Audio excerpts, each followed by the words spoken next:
bruxismo tem cura? Podemos comparar o bruxismo como o diabetes. Ambos não têm cura, mas têm um tratamento.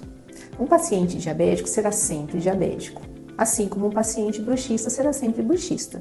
Em 90% dos casos, a causa do bruxismo é emocional, mas eu desenvolvi um protocolo exclusivo e personalizado para cada paciente e os meus resultados estão sendo extraordinários.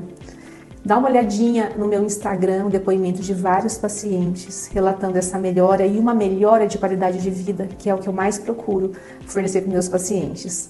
Agende uma consulta e venha conhecer esse tratamento.